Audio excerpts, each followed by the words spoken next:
Grand Rising, Hotep family. For you that do not know, Hotep means unshakable inner peace. And I greet you with Hotep. So those of you that know, I'm going to take a brief moment, post them out to social media. While you're waiting, tell me what city you're coming from, or you're tuning in from, what you've learned from Blueprint for Black Power. What other books or topics would you like me to discuss, or people you may like me to interview?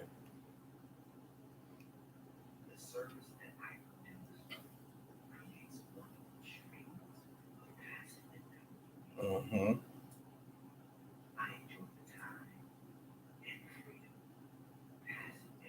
Interesting. Hotep family, if you're just tuning in, tell me what city you're tuning in from. If you haven't, smash the like, subscribe with the all notification bell. There's some free resources in the description below the video. And share, please. I definitely appreciate it.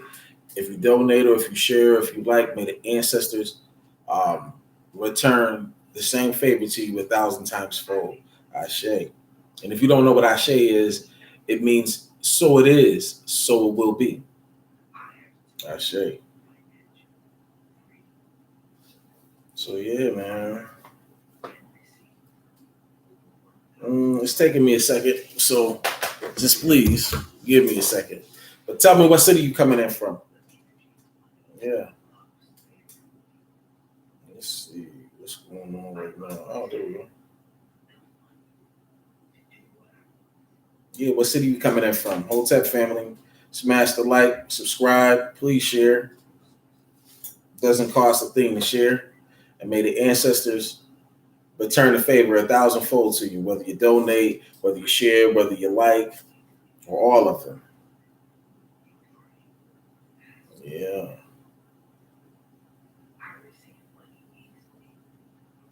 Okay. Let's see if I can go here. And then go here.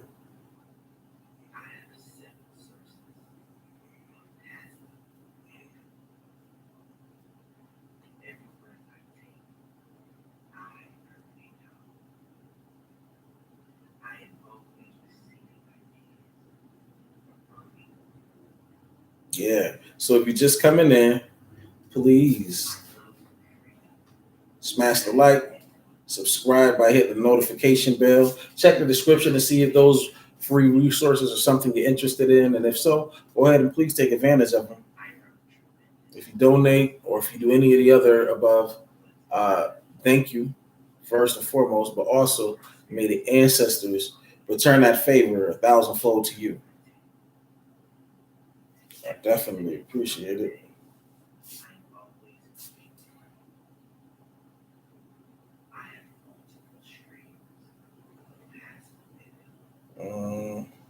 Yes, it's going to take me a second, so bear with me. But if you're in your car or whatever, no issue. Just keep me low until I start. There we go. Yeah, keep me low until I start reading, which won't be long because I'm finally getting the hang of this thing, right? Yeah, I gotta bear with me, man. I don't learn everything as fast as some people believe. Some things will take a moment for me to learn, and other things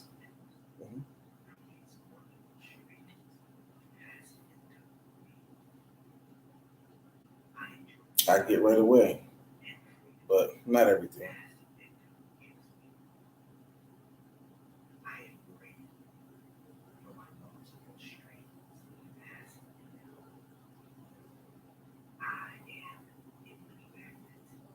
All right. So over there, I had to do something different than I have had to do most times when I come here.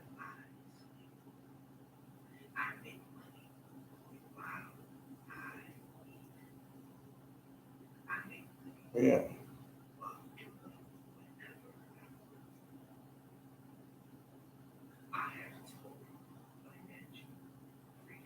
Interesting.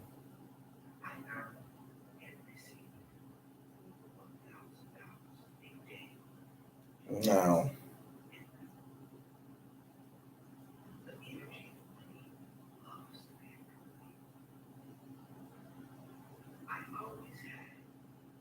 This is interesting. I haven't had this problem before. I'm on my computer. I'm also on my phone, and I'm trying to share this to social media, but it isn't showing. Right now, I could probably go to like my playlist and stuff like that, but that's not what I'm trying to do. I'm just trying to get right to it, like I did yesterday, like I did the day before. Today. Interesting. Yeah. How was your weekend? What did you do? What city are you tuning in from? What have you learned about Blueprint for Black Power or from Blueprint for Black Power? What books would you like me to read? What conversations would you like us to have? What people would you like us to interview? What books would you like me to buy? If you donate, I definitely thank you in advance, and may the ancestors return your donation a thousandfold. I had a couple of notes, a couple of things that I wanted to say, but before I get to that, I know y'all like, man, why he be so stuck on what it is that he be doing? Because I'm trying to perfect my craft, right? All right, so that's a shorts. I'm not looking for shorts. I'm looking for my subscriptions. I'm not subscribed to myself. I don't think you can subscribe to yourself. But I feel like I should be able to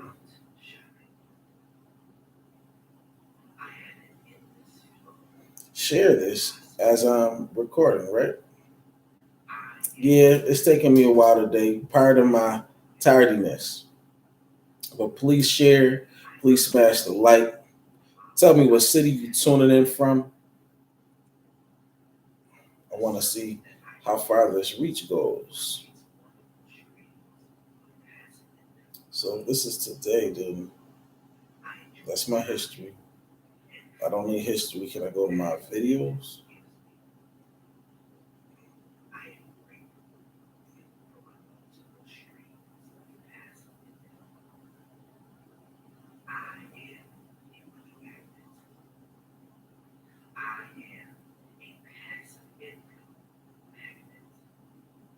I didn't realize that I had this many lives. I'm really just learning more about YouTube, what you can do, how you can organize it, and all of those things. So again, pardon my tardiness. It's not really a shorts, right? Nah. Yeah, I don't know why or how am I supposed to. Whew, all right, because I'm already tired. I've been up all night studying. I did get a little bit of rest, but like I told you, man, I'll rest when I'm successful unless my body say lay it down. So it's early. I guess I'll just get to. Oh, you know what I could do while I'm playing? I'll just go. I'll just do it like this. My apologies. So, what city or state? Where you tuning in from? Hmm.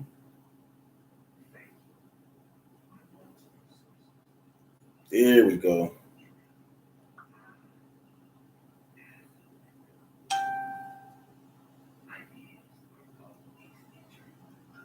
There we go.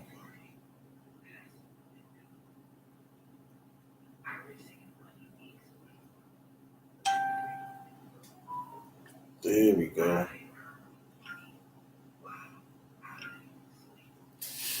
All right. Well, I got that taken care of. So, what city are you tuning in from? Yeah, Grand Rising. Hope you're having a great day. It will be great. Hmm. What books would you like me to read? Hmm.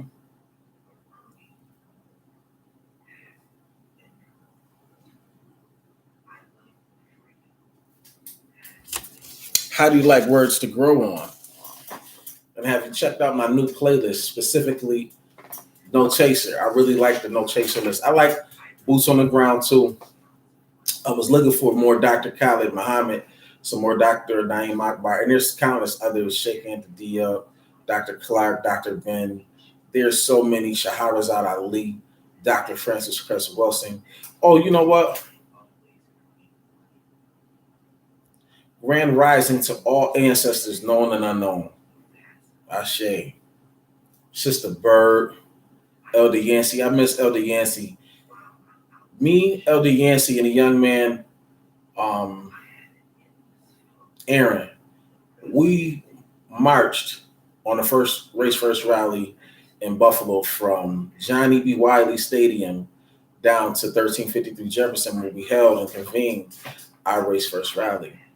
And Elder Yancey was a different breed of man. He didn't like the boule. He didn't like no phoniness. And he was direct and forward. You know what I mean? And he been through a lot. I have some information about him. I have to find a way to get it because I don't have a MacBook, but I recorded it. We took me and my brother payroll took some lessons in the studio and learned how to, really record and edit and all of that. I haven't done all of those things as consistently as I would like to, but I'm going to apply them, especially here on YouTube, right? And we got to interview Elder Yancey prior to his passing, and may he return in power. But he was a really, really, really unique guy. He did some time from a crime that he didn't commit, and he got out. Like he found a way to use that law, and that was the main thing that he was trying to teach. How to use the law to apply to protect yourself and stuff like that. So. But he was dope, man. He was a great individual. Sister Burt, if you don't know, she was a pioneer when it came to introducing people to certain trains of thought, like Bobby Hemmett, Dr. Sabi, my brother Shango, just all kinds of people. And I'm not just limited to that because she had been doing this for years. She had volumes and volumes of information on DVD, VHS, books. Oh my God. She had a library that was so extensive. Like me and my bro ain't even went through the whole library. I probably read, I don't know, 6, 7, 8, 9, 10, maybe 20 books. She still got like another 300, 400, 500 we ain't even read yet. You know what I mean? He probably has, because this really, he inherited it, but he allows me to be able to access that information. And yeah, man, I was thinking about Elder Yancey. I seen several gentlemen out here in Charlotte that remind me of him. But I want y'all to notice, man, the people that you love, man, love on them. Give them their flowers while they're here. You know what I mean? Sometimes we forget to tell our loved ones we love them, but then sometimes you got to step away so that people can feel your presence. Sometimes when you're around, it's just taken for granted, and when you're not around, they realize your importance, your significance. And I'm not saying everybody got to do that or that's what I'm doing. I'm just thinking, like I said, I'm not fully in my best energy because I haven't rested. I was doing some things last night, studying. I did a lot. I'm doing so much. I'm very proud of myself. I'm very proud of my consistency. I'm proud of the woman that supports me. I'm proud of her consistency. She got an award within like her first 45 days at this new job. And she didn't even get that award at her old job that she worked at for like 4 years. And she graduated from the school that she went back to go and teach at. So big up to my queen. She does alluring mama, that is. If you haven't subscribed to the channel, subscribe. When we get the candles shaking, man, y'all in for a treat. Don't nobody do it like my baby. I'm telling you. Nobody. And we got some jewelry coming too. Like I still guess. Man, y'all already know. I ain't got to tell you. If you know me, you know me. But if you don't know me, know that I make jewelry and heirlooms, and I put a lot of positive energy into that. It must be positive energy and vibes in the house. Laughing, joking, anything positive. I cleanse it with sage. Then I apply my energy and whatever I'm doing with a little bit of Palo Santo. You know what I mean? Because when I give it to you, I want you to get, you're getting a piece of me, right? And you're getting a piece of the best part of me. Some of my creativity, some of my positivity. If some of you believe in good luck, some of my good luck. You know what I mean? You getting all of that, and you getting some of my protection, all of that. You getting some of all of that because the ancestors favored me. Yeah. So anything I touch, it definitely turns to something valuable, right? Especially if I create it. And when I create it, I'm always creating it in a good mood, and I'm creating it with the intention to give you a little bit of positivity, to give you a little bit of courage, to give you a little bit of strength, to give you a little bit of focus, all of those positive things that we need in our communities and families in our nation, right? So without further ado, I'm going to go ahead and hop into part 7 and my favorite book thus far, Blueprint for Black Power by the Honorable Dr. Amos Wilson. Ashe.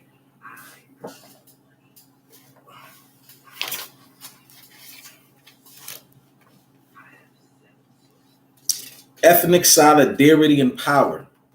Most often, a group is formed based on the sharing among its members of a common history, set of values, fate, plight, or on their consciousness of a shared collective identity. Example, socioeconomic class, political or social category, or ethnicity. These shared factors form the basis for the construction of a group, solidarity, and the use of solidarity to generate and exercise social power.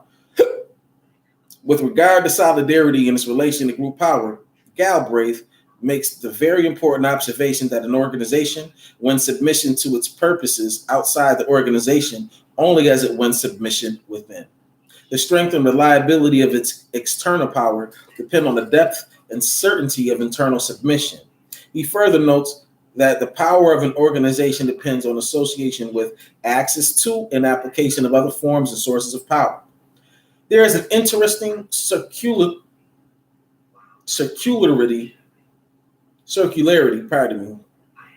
There's an interesting circularity here, in that an organization is strong to the degree that it has effective access to certain important forms of power. And the most effective way of gaining access to certain forms of power is through organization. Talk that talk, sir. There's an interesting circularity here, in that an organization is strong to the degree that it has effective access to certain important forms of power, and the most effective way of gaining access to certain forms of power is through organization. The achievement of group solidarity and organization results from the mobilization of previously disunited individuals in order to create or activate power they may already have possessed, but could not employ or will due to the absence of will in a facilitating group ideology. It may be cogently argued that it is the will of immigrant groups, such as the Koreans, combined with their ideology of racial or ethnic solidarity expressed via appropriate socioeconomic organization, which permits them and other ethnic groups, through possessing fewer human and material resources and numbers, to achieve greater economic prominence and well-being, and ultimately greater power than Black Americans. In fact, a good deal of their economic power and their increasing political power will be gained through their economic exploitations of Africans in America. Social organizational differences between Blacks in America and these groups are the factors most responsible for the growing economic and political power differential between certain immigrant groups and Blacks in America, in spite of the fact that Blacks possess the greater potential for socioeconomic and political power. Ethnic and class resources, race ideology, and the exploitability of Blacks in America. In the sections to follow, we will discuss the ethnicity and organization based on ethnicity. In the sections to follow, we will discuss how ethnicity and organization based on ethnicity are utilized as sources of power in order to develop ethnically based economic power resources. That is, ethnic groups such as the Asians have utilized their immigrant status, the ethnic solidarity demanded by that status, and their ethnic resources to systematically develop economic enterprises and social power. The active combination of these factors by immigrant groups has been and is employed to fuel the growth and development of what Light and Bonchich, Bonacich, 1988, referred to as immigrant entrepreneurship, and more specifically, ethnic entrepreneurship. They define these factors in the following way. Immigrant entrepreneurship means self-employment within the immigrant group at a rate which in excess of the general rate. Let me repeat. Immigrant entrepreneurship means self-employment within the immigrant group at a rate much in excess of the general rate. Ethnic entrepreneurship denotes ethnic minority specialization in self-employment without, however, imposing the requirement of foreign-born origin. Light and Bonchik, I'm going to just say Bonchik, but I think it's Bonachik. I don't really know how to pronounce it. Bonacich. So teach me, tell me how to say it. Light and Bonachik argue that the entrepreneurship of immigrant groups is explained by their resources. These resources are used by various ethnic groups to support the firms owned by their co-ethnics to sustain their competitive position and competitive edge relative to the other ethnic groups or outsiders. Light and Bonachik define these ethnic resources as those social features of a group with which co-ethnic business owners utilize in business or from which their business passively benefits. According to those authors, ethnic resources include values, knowledge, skills, information, attitudes, leadership, solidarity, and orientation to sojourning and institutions. The tendency of immigrant groups, particularly Asians at this time, to employ such resources will be documented in the chapters to follow. To the employment of ethnic resources to advance the economic interests and power of immigrant groups, Light and Bonachik add the employment of what they refer to as class resources. Class resources include material factors, private property and ownership of means of production or distribution, personal and familial wealth, investments in human capital, education, training, etc., and cultural resources. Bourgeois values, attitudes, knowledge, and skills transmitted intergenerationally in the course of primary socialization. In the specific case of Koreans in Los Angeles, both ethnic resources and class resources supported the entrepreneurship of group members. That is, Koreans were highly educated in their country of origin, often well endowed with money upon arrival in the United States, and commonly middle or upper class in social origin. These were class resources. On the other hand, Koreans also passed business information among themselves, worked long hours, mobilized unpaid family labor, praised a Calvinist deity, utilized alumni, family, and congregational solidarities, thought of themselves as sojourners, expressed satisfaction with poorly remunerated. I know I've heard the word before. I'm trying to remember how to pronounce it. Thought of themselves as sojourners, expressed satisfaction with poorly remunerated work, and utilized rotating credit associations like KEH in financing their businesses. All of these ethnic characteristics also contributed to Korean entrepreneurship simultaneous benefit from class resources and old-fashioned ethnic resources. Light and Bonachik's conclusions corroborate our initial contentions that the ownership of property, wealth, organization, race consciousness, and ideology as potential and actual power resources can be combined to increase group well-being and power. It's really interesting to me that whether I eat or whether I don't, if I eat, my mouth be too watery and it's like I got to keep sucking the saliva up out of my mouth, maybe because I'm leaning over, and I'll improve that. I'll find a way to sit where I won't be. Or if my mouth is dry, like this morning, I didn't eat. Now it's like it's beckoning me to find some saliva, but as we were. Let me read that again. Light and Bonachik's conclusions corroborate our initial contentions that the ownership of property, wealth, organization, race consciousness, and ideology as potential and actual power resources can be combined to increase group well-being and power. If you know nothing about real estate and you're really interested in it, I don't have a lot of time or a lot of space, so I'm not messing with you if you're BSing. But if you're serious, I think I could work with about maybe 5 to 10 people. There's if you go to the About section on my page, you'll be able to see it. You can email me at that email address, and we can set a time to start discussing what you're trying to do and how we can help one another achieve some of our goals through acquiring real estate. And if you don't know how to do that, I'm willing to show you, because I definitely know how to do it. I've done it several times, and I'm doing it as we speak. The essence of economic organization and power does not revolve around the mere possession of money, property, human resources, population size, density and location, and ethnic identity. For Africans in America, have these in abundance relative to a number of the immigrant groups who have penetrated the currently dominant, for Africans in America, have these in abundance relative to a number of the immigrant groups who have penetrated and currently dominate their community markets and who have rather successfully competed with them for educational resources, job, and business opportunities in the larger society. An economic system is ultimately a social system, a system of coherent, cohesive social values, attitudes, relations, arrangements, and behaviors consensually shared by a distinguishable group, a group which possesses and expresses a group consciousness, self-consciousness, awareness, and identity, all held together and motivated by a group-based, self-interested system of ideas or ideology. The group must take pride in its identity, ideologically rationalize and justify its right to act in terms of its interests as a group, to exclude outsiders, to place its survival and well-being above the interests of other groups, where those outside groups' interests may injure or threaten to destroy its viability. A group whose members share a strong sense of identity and purpose that are employed to define and motivate its organization, a shared sense of group solidarity, and a shared sense that it can determine its destiny rather than have it determined by outsiders, possesses the preconditions and prerequisites for power. These factors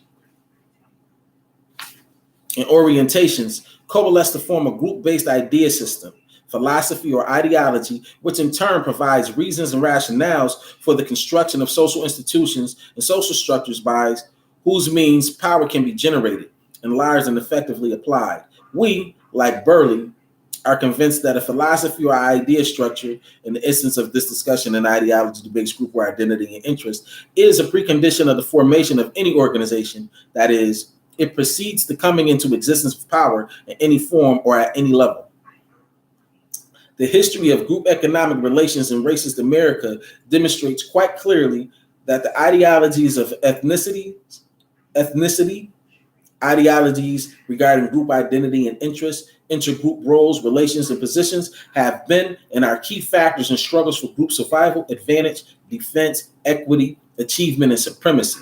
The absence of a strongly held, coherent, well-centered group ideology and relative position, and related positive, proactive group identity and solidarity.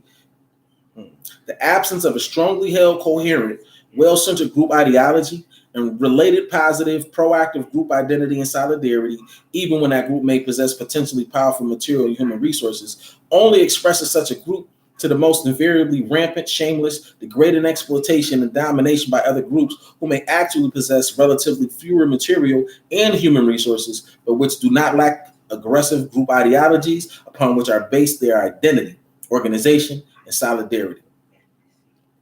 To a very significant degree, the absence of a coherent, strongly held, ethnicity-based system of ideas in the African American community and in the African community worldwide has facilitated the pillaging and exploitation of the resources and power potentials of those communities by other groups organized on the basis of their own ethnicity and singularity of interest. The power of Black consumers has been long recognized and is currently receiving attention.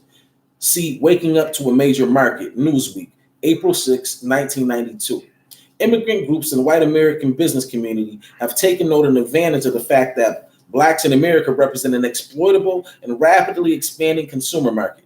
This market, now estimated to be worth $300 billion, near $400 billion by 1995, I'm guesstimating it's $1 trillion by now, has yet to be significantly tapped by Africans in America or African American entrepreneurialism as a source of very influential communal economic wealth, power, and well-being. In fact, Africans in America business persons and groups have been largely excluded from or marginalized in their own ethnic markets by both new immigrant and domestic ethnic groups.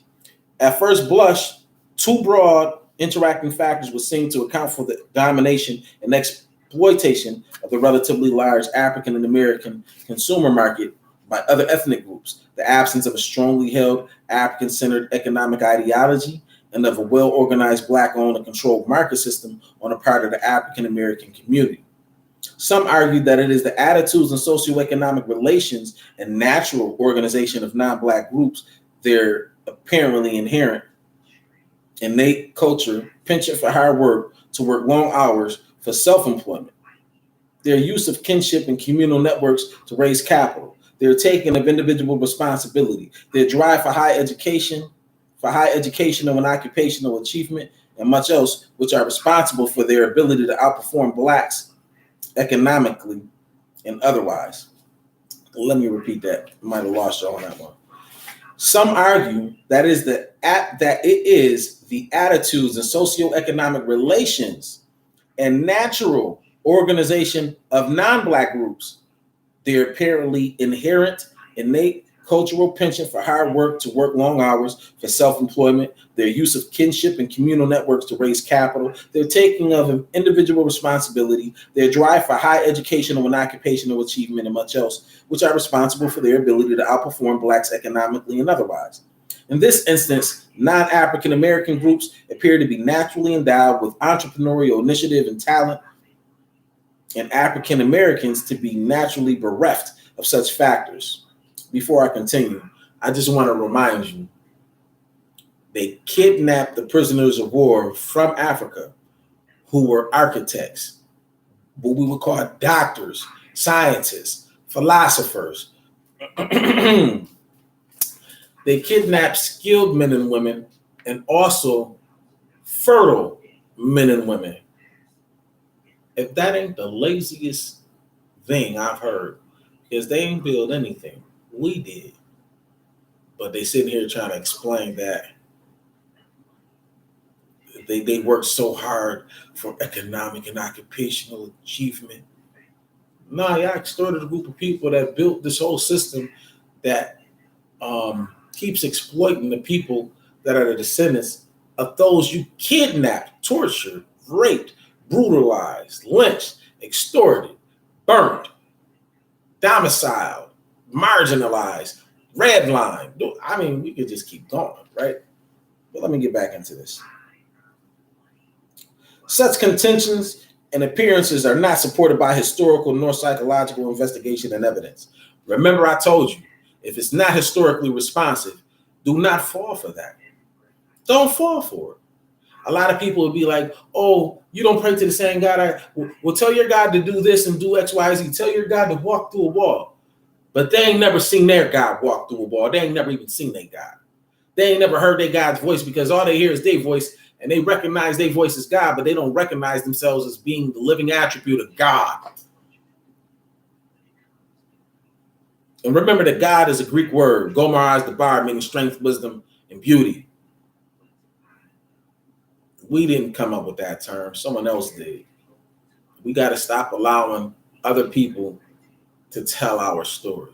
We have our own voice, every single one of us.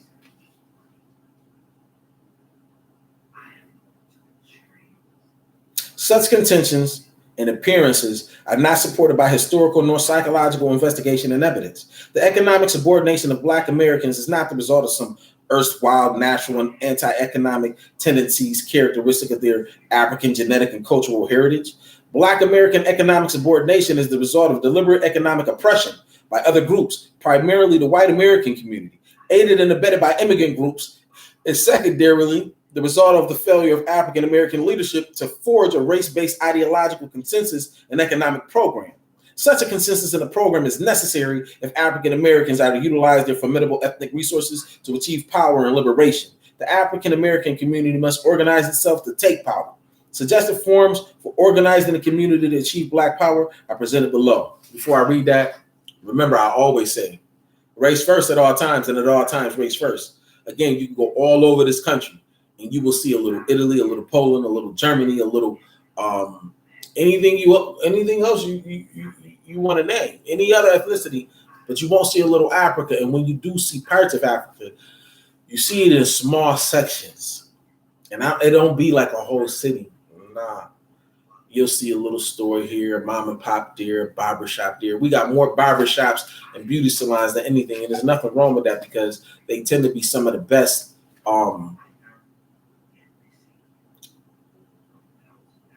They tend to be some of the best places where we can feel safe enough to express ourselves with others and gain a different viewpoint from our own, right? But that's the purpose of me joining the Race First movement. It's no sense of doing all of this and not being able to, it's no sense of having the success that you dream of, right? And then you can't share it with not one of the people that you love. You know what I mean? You can't pass this on to the children that are going to be created by the people that you love and that are your people. You know what I mean? Like, it's just amazing, man. If we just really just, it would be amazing that if everybody that's connected to me shared this, right? Or shared all of these. And we reached out and we really just said, you know what, we're going to start working for ourselves. And I don't mean just said it and did it in action consistently, even for a small amount of time. But I think we should do it forever because we've been waiting forever to get back to what's rightfully ours. We the original rulers of the earth, and we didn't rule by force. We led by leadership. And leadership, if you really know about leadership, the best leaders were always the best followers, or those that were humble enough to be willing to know that they don't know it all and that they got more to learn. The depth of knowledge is so deep, you will never learn it all. No matter how many books I read, I'll never learn everything. Every day I learn new things, and I mean it. I'm not saying that to say it. I learn new things. Y'all gonna laugh at me at this, and you can ask my woman if you think I'm lying. I don't write like everybody. I got cut nerves in my hand, but I can write, and I write well. And what I mean by I write well, I'm not talking about penmanship. I mean, I'm great at expressing my thoughts. My grammar, as far as punctuation and all of that, is like 90% accurate. I want a spelling bee in 92. Shout out to anyone in Cold Spring or that went to school late, Maston and East Utica, yeah, I mean. But you got to celebrate even your small victories, because those things affect who I am today. And it's the same for you, whether you know it or not. Probably did something when you was younger and never even thought about it since you did it or accomplished it. But I heard on the radio this morning in Charlotte, they got this program at about 7 o'clock on Power 98, and they be singing something, shine, something. But basically, let your light shine. And people be going on there basically to say like happy birthday. But if somebody did something good, there was a young man this morning whose mother shouted him out because I guess for 6 or 7 or 8 weeks in a row, he's gotten 100% on all of his spelling activities. If you know that young man, please tell him I say keep it going on, young king, because little victories like that, little small wins really build up for him later on. It's going to impact his whole life.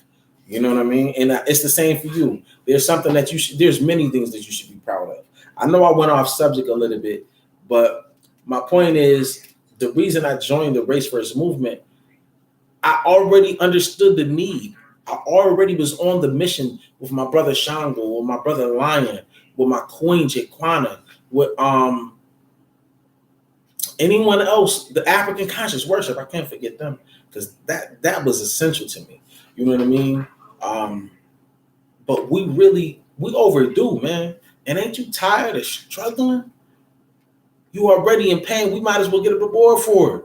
We've been in pain half a millennium or better. And if you want to include the original Arab slave trade that's still going on, right? We've been in peril for like 3 millennia. Now, I don't know how long you're going to accept being a victim, but I'm not. That's a wrap. No more victim. Whatever I am, wherever I'm at in my life, I'm there because of me. Yes, things have happened that were out of my control and that affected me. All of that, right? But at any rate, I gotta be really, if I want to have the life I deserve, I gotta really own up to the fact that wherever I'm at in life, I'm the reason I'm there to the majority of the degree. Because if I want something, ain't nothing stopping me from going to get it, even if it's things and obstacles in my way. The only thing that can really stop you from getting something that you want is you, unless it's just literally not designed for you and you just blocked out. You know what I mean? But we seeing people do a whole bunch of stuff that we've been doing. We just impressed, and we don't recognize that we could do the same thing in less time, just as good or even better, right? So I'm gonna go in here and we're gonna talk about organizing for Black Power. My eyes are blurry a little bit, and I think what it is I was burning that pot of Santo. I opened the door, but maybe I needed to open it a little longer. Flow chart of proposed African American national political and economic system. The establishment of this or similar nation within a nation system of governance for the national African American community would allow for its coordinated and systematic political, economic, social development, and empowerment. The proposed National Council would debate and propose specific political, economic, and social policies which apply to the community as a whole, as well as to its relations to other national communities, foreign communities, African diaspora nations, and the Pan-African economic system. Let me pause there. That's another thing about the Race First movement. We're doing this so that in 2025, we can convene nationally, which will affect us internationally, so that we can have those that are going to talk about and that want to formulate the basis of Black consciousness, formulate the basis of Black pride. And I'm saying like formulate, not necessarily specific bullet points, but obviously specific detail that could be outlined as bullet points. Black consciousness, Black pride, Black solidarity, Black socialization, Black economics. I'm trying to see if I remember it in order. Black protection and defense, Black survival, Black empowerment. I definitely missed something though. I know because it was 10 of them, and I felt like I just said 8 or 9. But either or,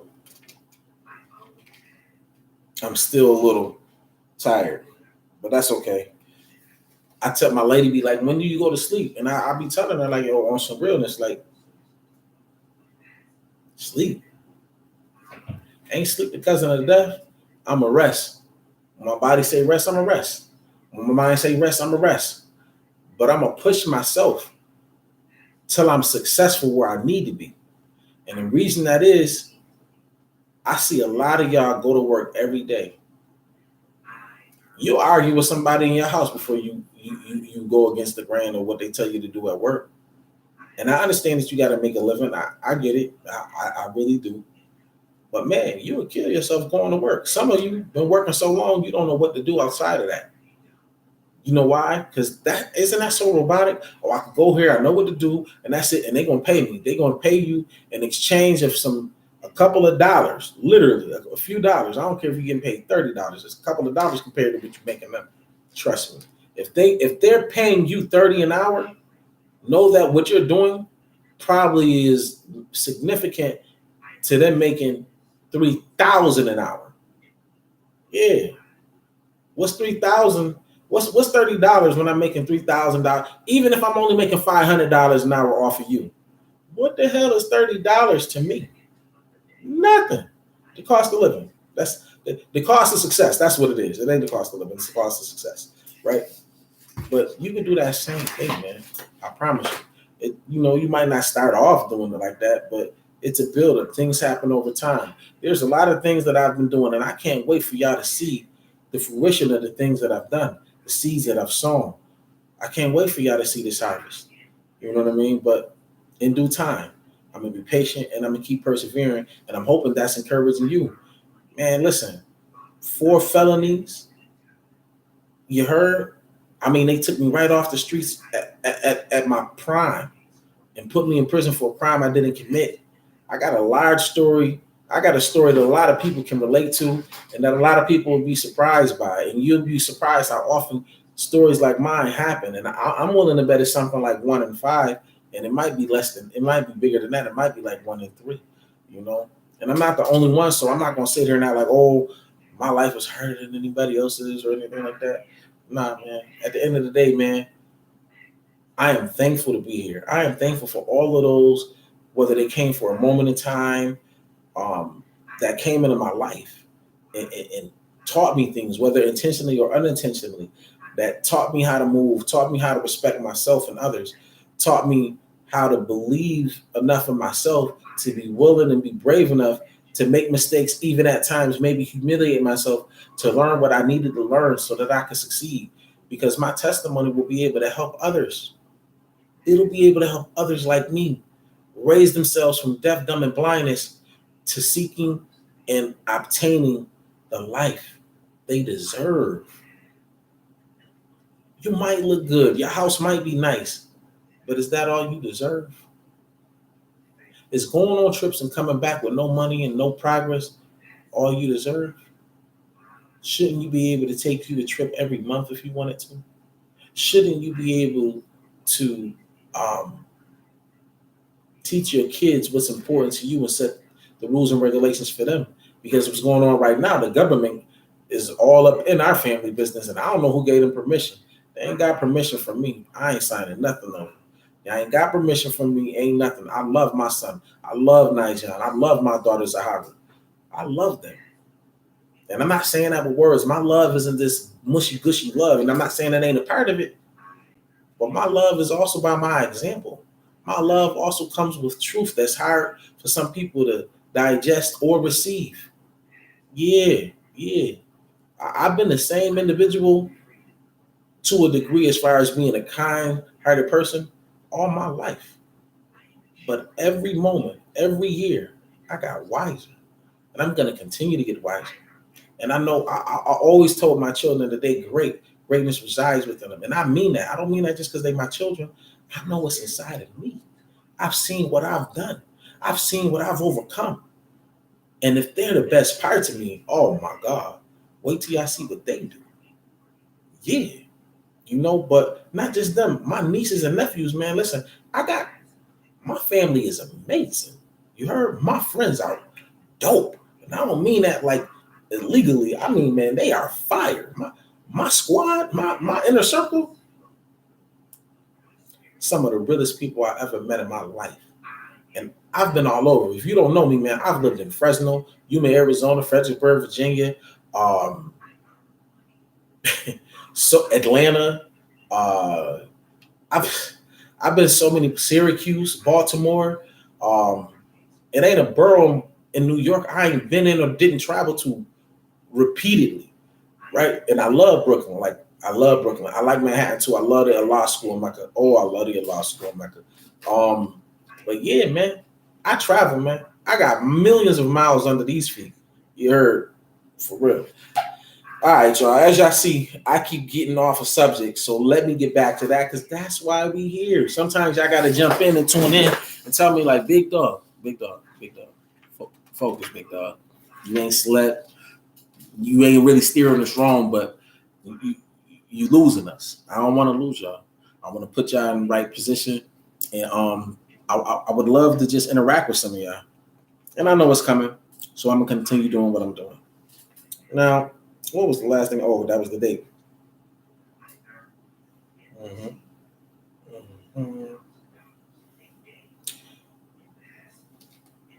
No, I felt like I was reading that.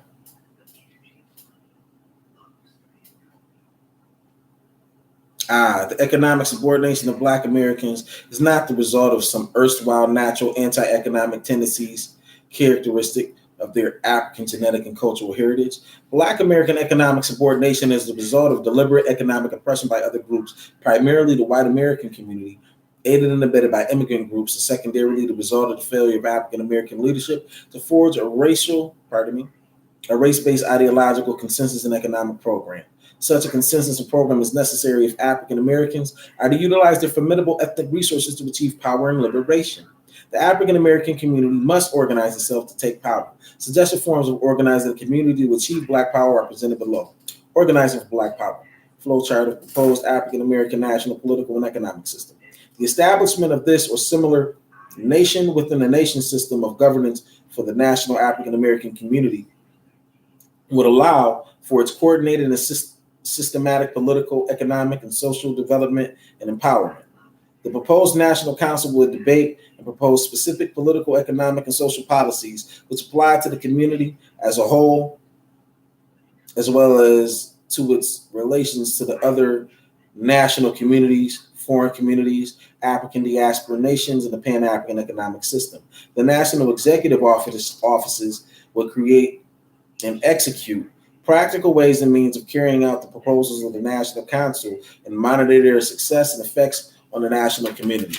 Oh yeah, so I think it was like political that I had forgot. The state and regional councils, local councils, and local individuals, groups, and institutions are finally responsible for translating national proposals and programs of the National Council into everyday social relations, activities, and institutional development on the grassroots level. Proposals generated from the grassroots would also flow through local, state, and regional organizations into the National Council for consideration in policy decision making. If you haven't seen New Era Detroit, I'd love for you to check out New Era Detroit.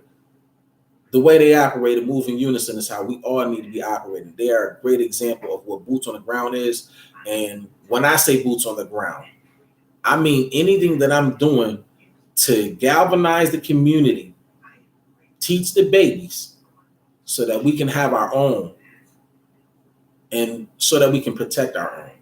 So, and I'm saying that because I feel that Dr. Umar, Dr. Khalid Muhammad, I believe Dr. Naeem Akbar, and definitely Dr. Amos Wilson. I think even Dr. Francis Cress Wilson also said this. The grassroots is the brothers and sisters like me, Shango, Lion, people that are using their own money, like the great elder, Brother Bill Peoples from Buffalo, New York, who always held the convening of the elders. And he came out of his own pocket for that. He ain't asked nobody for nothing. And he presented them with awards, with food. It was comfortable. It was nice. He is someone I admire. I hope that one day soon I'm able to do that same thing. And that's why I joined the Race First Riders, so that it can be something that can be impactful for my community. You know, we do a lot of things before we come into this knowledge of self, and we need to make recompense for that in our everyday life. Even if we've done so much, it's too much that's old. It's too much that we've lost as a people for us to just stop. We got to do this for life. This is something that, you know what, I had another message too, and I'm gonna get back to this. Black man, I need you to commit to your woman, to your family, and to the protection of your community. I don't care about your gang, your colors. I don't care how you make money. Listen to me. Look at how all of these other people, all these other ethnic groups, look how en masse they married a woman. Look how en masse they protect their community and their children. You don't see child support influencing their women to tell them how to interact with their children. If we were to stand in solidarity, our women would be less likely to allow child support to be telling us when we can see our children or if we can. There's ain't no way that a child should be raised by one parent. Both parents are needed because both parents were needed to make it happen, right? And there's things that we both bring to the table. We balance one another out. You should never mention a black man without mentioning a black woman. Not if you're giving them adulation or if you're condemning them. And you really shouldn't condemn them. We've already done that. Now it's time for solutions, right? Black woman, you're not just a breeder. And this is what they over-sexualize us in these videos. And they do the same thing to men. The reason I'm saying this to the women is because a lot of women don't really know. Yeah, you sexy. Yeah, you look good. But the whole world don't need to see it. Nah, the whole world don't need to see it. Do I think it's nice, it's cute? Yeah. I'm also a man and I'm not perfect. But what I want my daughter, my mother, my sister, do I want to see that all day on a timeline? Nah. And don't I know that they worth more than they weight in gold? So I know that everybody shouldn't have access to that. Nah, everybody shouldn't have access to that. Some things, everything ain't for everybody. You know what I mean? But black men specifically, because we got to take the initiative. Our women really get things quick. And I'm not saying we don't.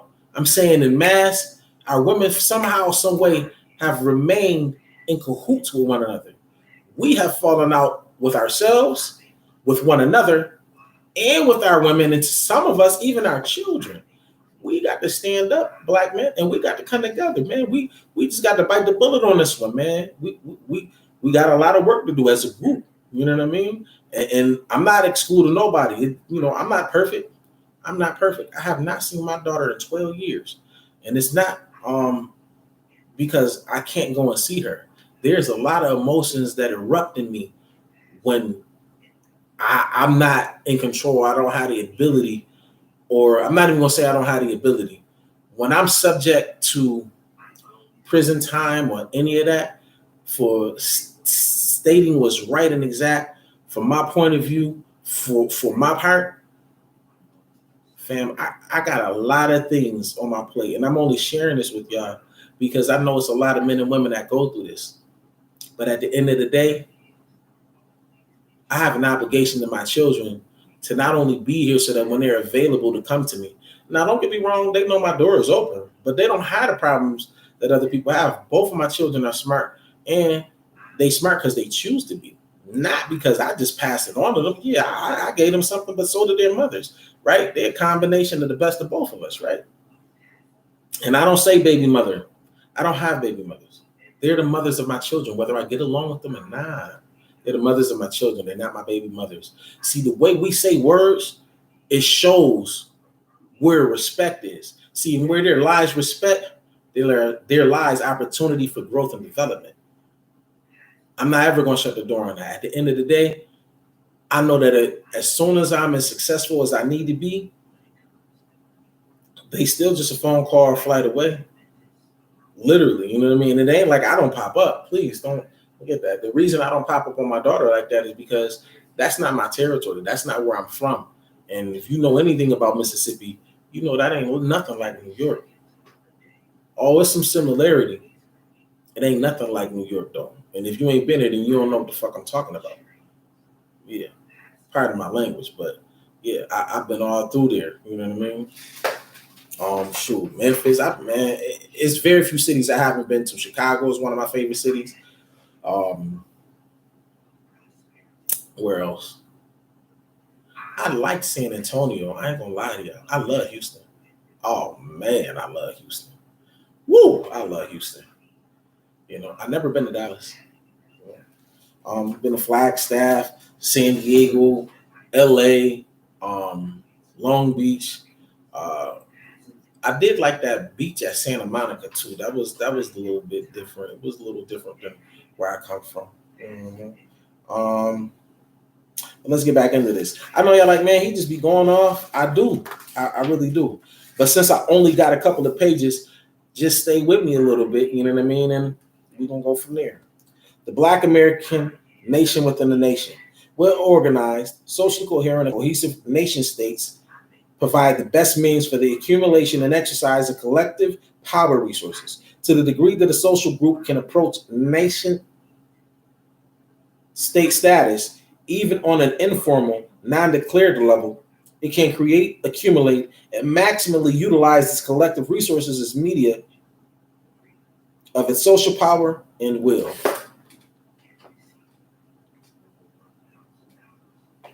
Pardon me. The failure of the African American community to exercise considerable economic and political power despite its large population and broad national expanse, as well as ample human and material resources, is directly linked to its failure to conceive of itself as a nation within a larger white American-dominated nation, pardon me, and organize itself as such. Consequently, it is dominated and exploited by white America and is economically monopolized and exploited by whites, Asians, Arabs, and any other ethnic group that possess a modicum of social solidarity and organization. The failure of the African American community to think of and organize itself as a nation in America means that it cannot maximize the use of its ample collective resources and create new ones as media by which it greatly enhances and exercises its power in its own best interest. This also means that the community cannot appropriately reconstruct and maximize the development and exercise of the four power sources of organizations of power mentioned earlier: the economic, ideological, military, and political institutions. EIMP. Economic, ideological, military, and political institutions. If Black America is to actualize and exert its tremendous potential for power, it must organize itself to do so. For it is subordinated, exploited, and victimized by organized alien peoples and forces. As little more than an aggregate of individuals, isolated groups, and loose reactionary confederacies of weak organizations, the community is literally prostrate before other well-organized groups. Furthermore, in the absence of a guiding national consensus regarding overall goals and a shared sense of national mission, a set of regulatory principles, an African-centered consciousness and identity, a socialization system and system of governing institutions, the African American community not only faces further subordination and exploitation, but possible fatal disintegration and annihilation. This possible fate it shares with the whole of the African worldwide community. And this is why the whole of the African worldwide community must come together now. That hoodie that I love to wear that got Dr. Khalid on it, it says stand for something or die for nothing. It is up to us. We are the last generation that will be able to do this and raise our people up to their rightful place in this world. One moment. I had something playing in the background on YouTube, and now it's decided to go to something else. And I know I'm almost done. I know you feel like I'm dragging, or maybe it's just me feeling like, man, you've been here for a long time. But man, this work got to get done, tired or not. Like I said, man, the best way to lead is by example. As you see, I ain't smoked no weed or nothing like that, fam. Nah. I'm not successful enough to be doing any of that if I chose to do any of that. Not successful enough to do that. This here is bags under my eyes from reading and writing and taking note. You know what I mean? Watching videos, listening, trying to put the information together and factor how I'm going to take massive action and apply it. Because that gets things done. So let me go and change this right quick, finish this, and I'm going to let you out of here. But thank you for tuning in.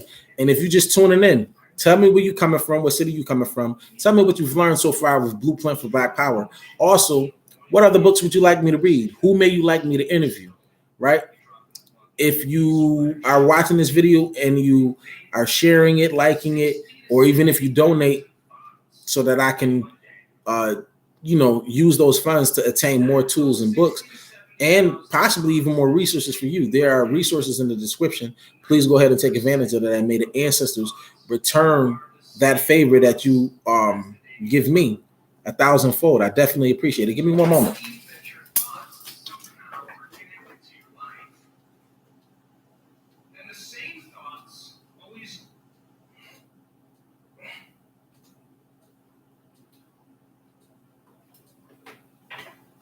See, was that long?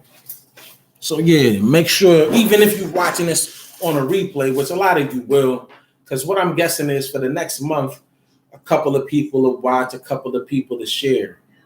But I got a feeling, as a matter of fact, I know, in another 30, 45 days, maybe even less than that, it's going to be a volume of people that's going to be on the same page that I'm on, that's actually willing to speak about this on a daily basis. This is the reason why I'm doing it on a daily basis. What we need is not something, we can't create a nation in 2 hours a week.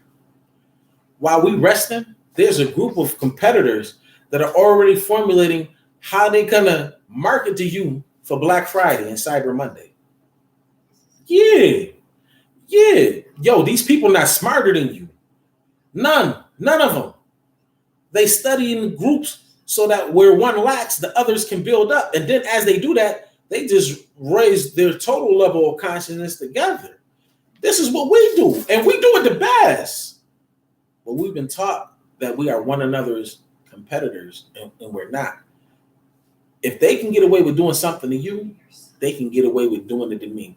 When we start realizing that and respecting one another and loving one another and protecting one another, Black men, again, your job and what we need to do, and I'm leading this by example, protect our Black woman, obviously ourselves first, protect our Black woman, protect our children, and protect our community. Black woman, when I say protect your Black man, I don't necessarily mean you got to fight for him, and I'm not saying you can't or you shouldn't. What I am saying is there's other levels of fighting. There's 9 areas of people activity. That's your homework. 9 areas of people activity. Black man and Black woman, we need to protect one another, our children, and our community, and base it on those 9 areas of activity. Dr. Francis Press Wilson has it in the ISIS papers, and you can actually just Google it and find out about it, right? And the brother, Dr. Amos Wilson, he's breaking it down the same way.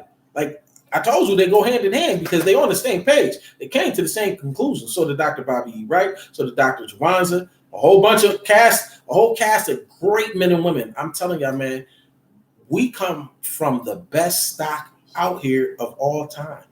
I'm not saying that, man, to hype you up. It's a fact. And once you start recognizing that all of the depictions in the Marvel characters and all of that, man, that's you. They stole it, the Greek mythology, all of that. They stole our history, flipped it, and like they said, they try to get you to pay for something you already own, and that's all you.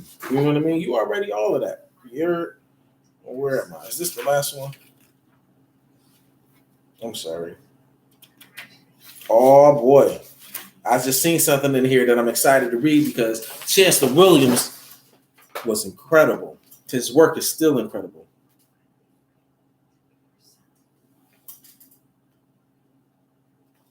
Chancellor Williams, in chapter 25 of his classic book, The Destruction of Black Civilization.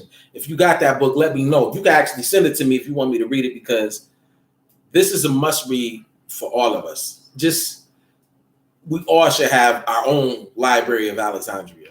And when they burned it down, they took the books out before they did it. And that was the reason they was able to come out within 24 hours. What's that guy's name?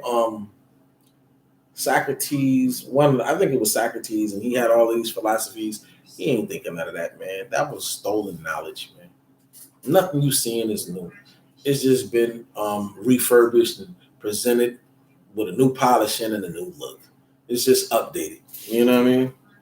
Chancellor Williams, in chapter 25 of his classic book, The Destruction of Black Civilization, lays out a detailed race-based plan for the organization of the African-American community and the benefits such organization can bestow on it. As a sort of preamble to this plan, he discusses some of the things a massive consolidation of unused Black power can do. 1, it can influence American foreign policy and actions in regard to crucial matters affecting African nations just as effectively as American Jews can influence this country's relations with Israel. This would be real Pan-Africanism. Ashe. 2, an overall race organization can deal with some important problems at home than any smaller independent group can do nationwide. Let me repeat that because I want to make sure I got that right. 2, an overall race nation can deal with some important problems at home than any smaller independent group can do nationwide. What the people need is a national defender to further expose and victoriously end the silent war that is quietly being carried on each day against a now helpless people, many of whom are not really aware of its extent. Unfortunately, many of us are not aware of the extent of the danger that we've been in and that we are in.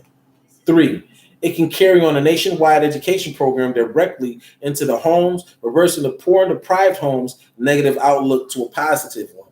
4, it can oversee the welfare of the race by maintaining a check on the extent Blacks are secretly used exclusively as guinea pigs in dangerous experiments by various medical projects. I'm going to let you know off rip. The jab, the Tuskegee syphilis experiment, and plenty other things, specifically for like the Black woman when it comes to this evil ass doctor. You know, like you need to go into the history and find out how they got gynecology or what they did to get where they are with it, man, and how Black women were used. And I feel so ashamed that we were unable to do anything. But today, with the knowledge that we got, man, all that got to stop, fam. All of that, right? 5, such a race movement would be superficial indeed if it proceeded without its principal foundation, which is the ownership of vast tracts of farm and timberland in various parts of the country. The current ideological cry of "we must have land" is valid only if we answer the question, for what purpose or to what end? And it's for that purpose. We can't keep letting the hands of the oppressor feed us. He get to put his hands on the food before he touch it, before we get to touch it. Man, we are not in them slave quarters. We are not on a plantation physically, but figuratively, we sort of are because they still own the land. And it's just crazy. But number one, about a third of this land and maybe I'm wrong. I feel like I read it in one of these books. A quarter of the land here we own during or after the prisoner of war time, which people call slavery. We were extorted. We were extorted, bamboozled. You know what I mean? And it's our time to just take everything back. But nah, man, you don't go to your enemy house to get fed, but they clothe us, they feed us. We gotta accept everything from them. Y'all see Bill Gates out here buying up all the farmland. Who told? Why do y'all think that's acceptable? Why do you think that these people gonna treat you right? A lot of us complain about their food that don't have no taste. We like ours with the right amount of seasoning. Man, who cooking? Listen, I don't even like people cooking for me. I don't care who you are. Yes, I love my mother's cooking. I love my woman's mother's cooking. I love my woman's cooking. But I love cooking myself. Yes. I've milked cows. I've done all of that. And don't think I did that in Buffalo. Buffalo, a real city. It gets very real in Buffalo. I promise you. Do not be fooled by what happened on May 14th, because that was just a small thing that happened. But it showed how unaware and how unprepared as a whole we are in the Black community. But back to what I was saying, man, listen. Ownership is everything. Anything else is inappropriate. Ownership is everything. We must have our own land. We must have our own communities, our own space. We need it all, and we deserve it all. Everyone else does. Tell me when was the last time you was in the Asian community and doing whatever it is that you do. All right then. Mm-hmm. Now I know some cities is different, so it might be, but not in my city, not where I'm from, right? And even where I'm from, you might be able to go into like a Cheektowaga, Tonawanda, Amherst, and more Black people are moving out there because they're being forced out through gentrification inside the city. But what about the people that can't afford to go out there? You know what they're doing? They're relocating because they can't find anything affordable. They don't have the means. They might be too old. They may be uneducated. They just don't have the means. You know what I mean? So I think that was 5. Let's go to 6. It can have, on behalf of the race it represents, a central national bank as the people's national depository and central financing agency, a national auditing and accounting service, a general insurance system covering especially those categories where Blacks are arbitrarily denied protection or are charged much higher rates than those now paid by whites.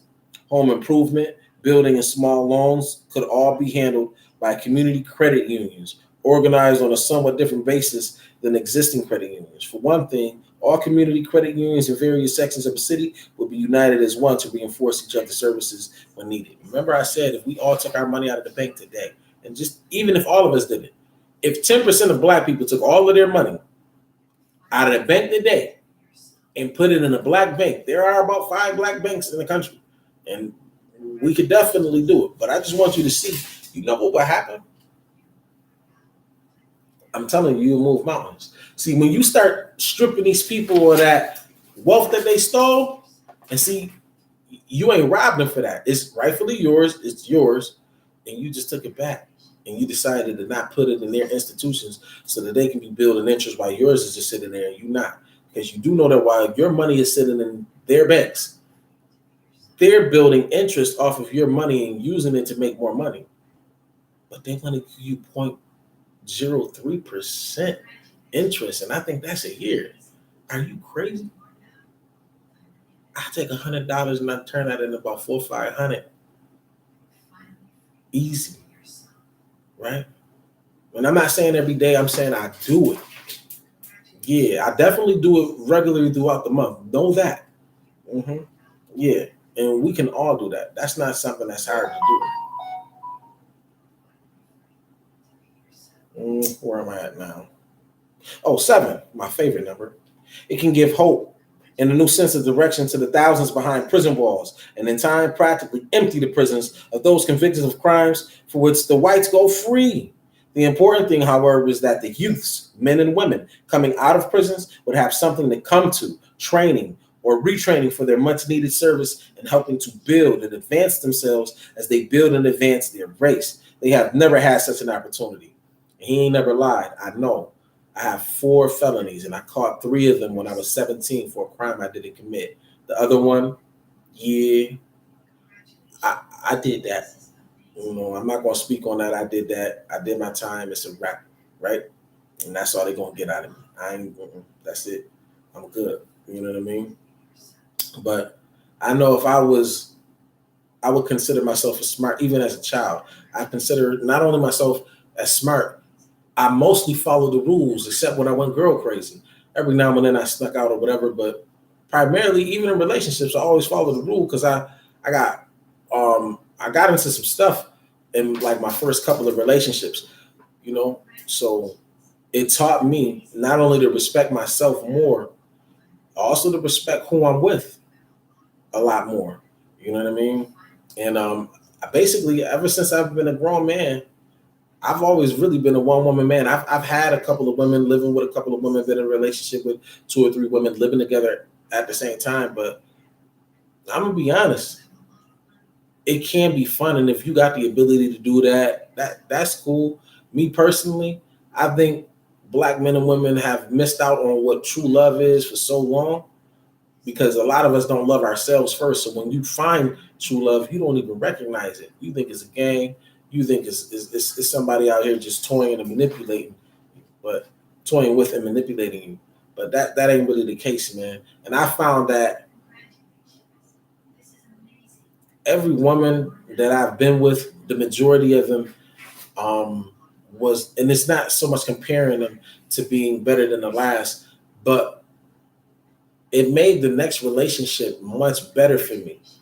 I'm not one of those people that really want to get like on the dating apps.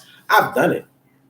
I have to really probably just meet you in person, or somebody got to sort of like bring us together because I'm good. I love myself, right? And I come with love. Like I'm already husband ready. Like I'm already that. You know what I mean? And if you know my story, you know that there's things that I do for my woman other men won't do. And I ain't talking about none of that nasty, weird, none of that. I ain't talking about that. I'm talking about actual, you know, a lot of men don't want to teach their woman anything. They want them to be subordinate to them. I feel that the more that you empower your woman, the more capable you and her will be able to bring the life that you want into existence. I don't know why it's a lot of brothers so intimidated about their woman making more money than them or being smarter than them. Fam, just because she make more money than you or she's smarter than you doesn't mean that you can't learn. It doesn't mean that you got to be the smartest. I don't want to be the smartest person in the room all the time. Nah, because if I'm doing that, then I'm doing something wrong. I'm doing something wrong. I'm not giving myself no room to grow. But, man, listen, for me, one woman is more than enough. Yes, I'll be attracted to other women. Yes, I'll be, there'll be women trying to get with me. They'll be seeing how I treat my woman, you know, but I'll tell you this, the majority of women I've ever been with, and I'm not sugarcoating none of this. They know that I'm a great man. Yeah, great man. You know what I mean? And for whatever reason, if we're not together, ain't no hard feelings or nothing like that. But when I get me a queen like the one I got, fam, I'm not worried about the next big butt, the next thick. I don't care about none of that. Nah. My woman clean, my woman smart, my woman funny, and more than that, my woman is thorough. Thorough. You heard me. And I am too.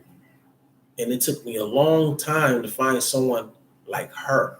Not saying that I didn't have good women. If you've met my women in the past, you know that I definitely had some good women. I've encountered 1 or 2 that just, you know, we all get some bad apples. But outside of that, I gotta admit, Black woman, at least to me, y'all really treat me good. But I also treat y'all like queens. Like I really open up the door for my woman. Whether y'all looking or not, this is what I do. Like I said, I come ready. I cook. And I'm talking like I cook your mama and your grandmama under the table. They stop cooking when I cook. Because I could cook. You heard me. Yeah, I could cook for real. And for those that are vegan, like my woman is a vegetarian getting ready to be vegan. You think I ain't learned how to make sure she my queen? I gotta make sure she right. No, that's mine. I ain't worried about nobody. We ain't gotta go to no, I'ma figure it out. Yeah, you know what I mean? Yeah, I might go to work and all of that, right? I might go up and down 4 flights of steps moving some people, or I might do demolition today, or I might do some painting or whatever. Whatever it is that I do. When I'm finished, I'm going home to cook.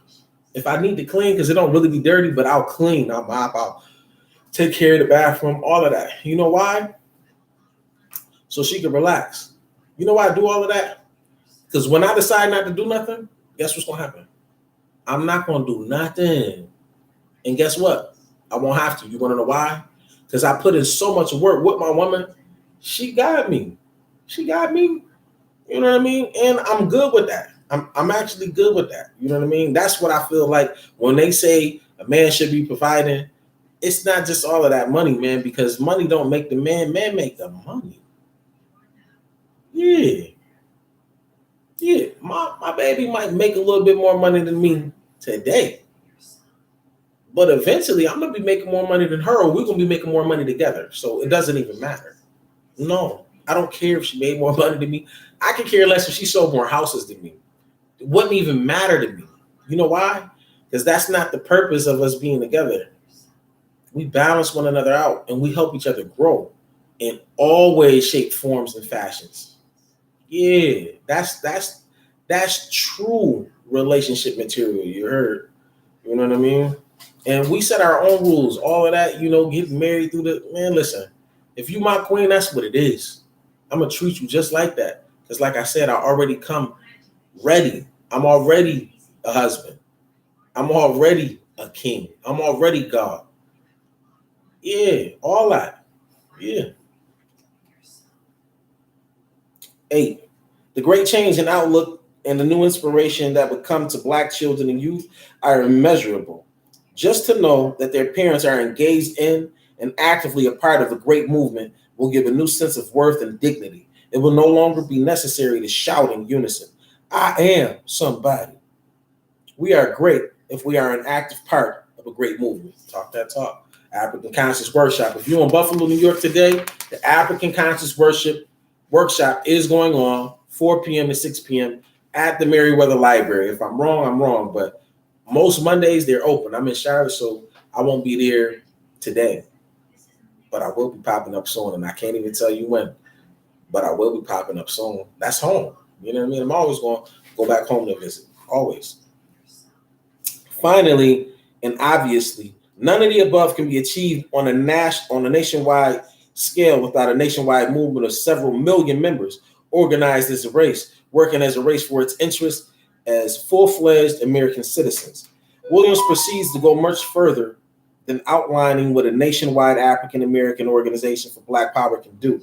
He presents a working master plan, example, a plan as a focus for discussion, revision, and amendment by which such an organization could be structured, legitimated, and functionally achieve its goals. In the preliminary stages of development, Williams proposes that an organization committee composed of representatives from exclusively African American national organizations or smaller organizations, lodges, clubs, etc., be instituted for the purpose of studying, revising, and amending the master plan and setting the course for future action. Further developments of a national organizing committee would involve ensuring that its membership includes representatives from various sections of the country. After outlining the work of the National Organizing Committee in 11 proposals, William very aptly proposes that the master plan with its revisions and amendments be considered tentative proposals until approved by the people. Williams makes the following recommendations with regard to the overall structure of a nationwide Black Power organization. The functioning organization will be under the overall administration of a national council of leaders, headed by a national chairman following traditional patterns of African Council of Elders. Every state, city, or community division would also be organized under councils of leaders. The organizational structure of the movement should be by major divisions for the major activities, each divided into departments for carrying on their respective programs. The structural organization Chancellor Williams suggested includes the following divisions: economic planning and development, political action, public education, community services, youth activities, African affairs, intelligence and security, and the Commission for Spiritual Assistance. The Division of Economic Planning and Development is further subdivided into 7 departments. Williams provides additional ideological suggestions and guidelines for actualizing his master plan for Black Power. These include recommendations having to do with the achievement of organizational unity, financing, and administration. Chancellor Williams recognized that the plan he set forth was rather clearly one way out. However, he also recognized that any overall plan finally adopted by the Black community as a matter of integrity and efficiency must include many of its central recommendations, provisos, and rationales. While the Chancellor Williams' plan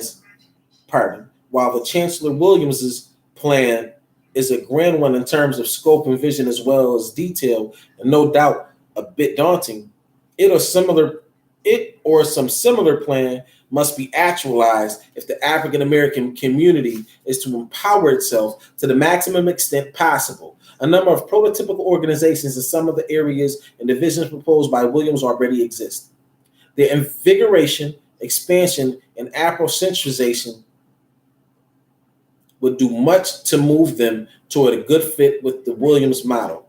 For example, local, state, regional, and national associations like the National Association of Black Social Workers, Black MBAs, Black psychologists, Black teachers, etc., could expand or reconstruct their present organizations to meet the demands of a Williams-like plan, or create special divisions within their organizations in order to achieve the goals or the divisions of the Williams' plan. Ultimately, a national organizing committee or national council of leaders composed of the leaders of such organizations could be created in order to administer and coordinate the activities of its various member organizations. We must again emphasize that member organizations should be unequivocally Afrocentric in composition, structure, and purpose. They should avoid, like a plague, the significant influence in or the leadership of their organization by persons tied to the Democratic or Republican parties, Marxist groups, proselytizing or overzealous religious groups, Eurocentric socialists, and assimilationists. The inclusion of such groups, because of their ambivalent loyalties and conflicting priorities and values, surely will be the death knell of organizations committed to the advancement of African peoples.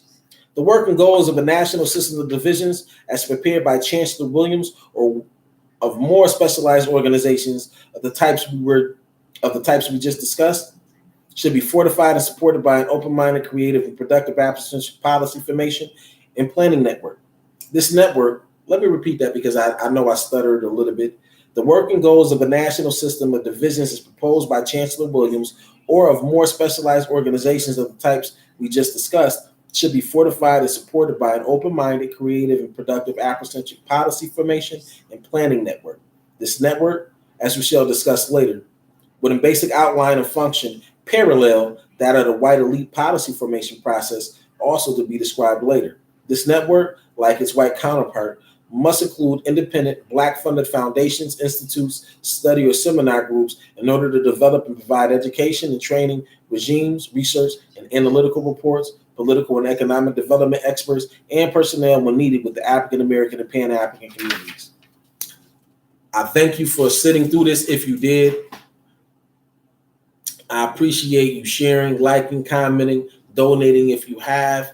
May the ancestors return that favor to you 1,000-fold. As always, race first, and race first at all times. Hotep family, I hope your today is great and your tomorrow is greater. Tune in next time. Peace.